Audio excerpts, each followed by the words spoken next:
أعوذ بالله من الشيطان الرجيم. بسم الله الرحمن الرحيم.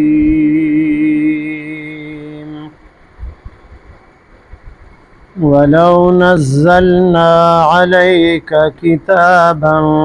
في قرطاس فلمسوه بأيديهم لقال الذين كفروا إن هذا إلا سحر مبين. وقالوا لولا أنزل عليه ملك ولو أنزلنا ملكا لقضي الأمر ثم لا ينظرون. آمنت بالله صدق الله مولانا العظيم. سورة الانعام وما سپارہ آیات نمبر 7-8.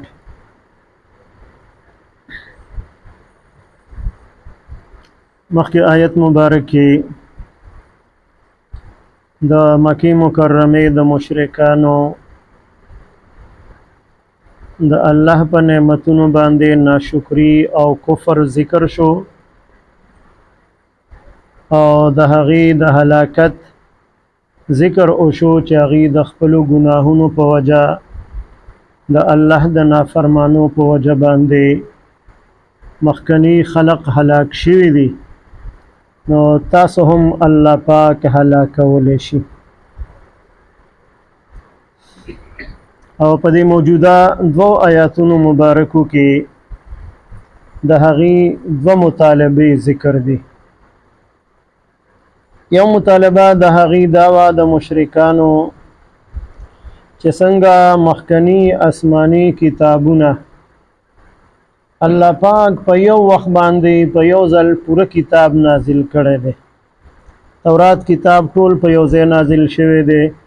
انجیل کتاب ټول په یو ځای نازل شوی دی، زبور کتاب ټول په یو ځای نازل شوی دی. او قرآن مجید الله پاک په 30 کاله کې لږ لږ د آسماني دنیا نه د ځمکې ته د جبرائیل علیه السلام په واسطه نازل کړی دی چې څومره ضرورت به الله پاک به جبرائیل علیه السلام ته حکم وکړو د آسماني دنیا نه د قرآن مجید هغه حصہ د الله د حکم مطابق به راواخیستله او ځمکې ته به راوړه، نبی علیه السلام ته به حواله کړه. په 30 کاله کې پوره شوی دی قرآن مجید. وی څنګه چې مخکني آسماني کتابونه په یو ځای نازل شوي دي، نو دغه شان که تا موږ له یو کتاب د آسمان نه په یو ځای باندې راوړو چې موږ یې په خپلو سترګو باندې ووینو، نو بیا به موږ په تا باندې ایمان راوړو. عبدالله ابن ابي امیه دا سوال کړی چې یو کتاب نازل کا د آسمان نه پورا په یو ځای راوړه او چې په هغې کې زما نوم لیکلی شوی وي چې ته د دې کتاب تصدیق وکړه، نو بیا به زه په تا باندې ایمان راوړم. په لږ ساعت پسې ووی چې که چېرې دا دې م وکړه بیا هم در باندې ایمان نه راوړم. واجبه اتفاق داسې وشو چې همدغه کافر ته الله پاک هدایت وکړو. عبدالله ابن ابي امیه دا د رضی الله عنه مستحق وګرځېدو او د طائف په جهاد کې بیا ورته الله پاک شهادت ورکړی دی. د سره دوه نور ملګري کافرانو هغې په مشرکه باندې دریوانو سلام مشوره وکړله او بل سوال یې پیش کړ نبي علیه السلام ته چې د هغې جواب په دې دویم آیت مبارک کې ورکړی شوی دی. چېرې یو کتاب د اسمان نازل کا موږ ته راوړه چې هغې سره 4 فرشتې هم راشي او هغه فرشتې ستا تصدیق کوي، د دې کتاب تصدیق کوي، نو بیا به موږ ایمان راوړو. اوس دې فرمایشي معجزه غوښتله، نو الله پاک د هغې په جواب کې دا خبره په دویم آیت مبارک کې ذکر کړی دا چې کچره مونږه دا کتاب هم په یو ځای باندې را لېږلی وی په یو ځای نازل شوی وی فرشتي مر سره الله پاک را لېږلی وی او فرشتو د دې کتاب او د دې پیغمبر تصدیق هم کړی وی نو بیا هم د خلقو ایمان نه راوړو چې کله ایمان نه راوړو فرمایشي معجزې لیدلې وه نو بیا به الله پاک دې ته مهلت نه ورکو بیا به خامخا په دې باندې عذاب نازلېدو په دې وجه باندې د دې هغه فرمایشي معجزې الله پاک پوره نه کړي دا هم د الله پاک رحمت د دې دپاره چې که چېرې دغه فرمایشي معجزې راغلې وې او بیا هم دې ایمان نه راوړه بیا به خامخا عذاب په دې باندې نازلېدو نو که دې قرآن مجید په خپلو سترګو باندې وویني چې په یو ځای نازل شو نو بیا به هم دې ووایي چې دا خو سحر او جادو دی یعنې د دې غرض او مقصد د دې معجزو غوښتلو نه ایمان راوړل نه دي بلکې استهزاء او ټوکې او مسخرې کول د دې مقصد دی ولو نزلنا کچرې منګه نازل کړی وې علیکا پتا باندې ای پیغمبر علیه السلام کتابا یو کتاب چې هغه لیکلی شوی و فی قرطاس منه د کاغذ چې په کاغذ باندې لیکلی شوی پوره کتاب الله پاک تا ته په یو ځای رالیږلی وی فلمسوه بیا دې لګولی وی دغه کتاب ته بایدیهم لاسونه خپل په سترګو یې هم لیدلی وی او ورته لاس هم لګولی چا واقعي دا خو د کاغذ نه جوړ شوی کتاب دی او په کاغذ باندې لیکلی شوی کتاب دی دا د لاسو ذکر دې دپاره وکړو د لاسو مطالبه خو دوی نه وه کړې چې موږ ورته لاس هم ولګو خو د دوی به بیا دا شک و چې هسې نو دا کتاب نه دا زموږ باندې نظربندي شوي نو چې لاس ورته ولګوي او په لاسو باندې محسوس کړي چې واقعي دا خو کتاب دی چې د نظربندۍ شکایت او اعتراض هم ونکړي نو بیا به دوی سوی بیا به هم ایمان نه راوړي لقال الذین کفروا نو خامخا وبوایي هغه کسان چې کافر شوي دي ان هذا نه دی دا کتاب الا سحر مبین مگر دا خو ښکاره جادو دی دې کتاب ته بیا د سحر او د جادو نسبت کوي نو په دې وجه باندې الله پاک دوی ته په یو ځای باندې کتاب د دې د فرمایش او د دې د خواهش مطابق راونه لیږو بلکې قرآن مجید په 30 کاله کې لږ لږ نازل کو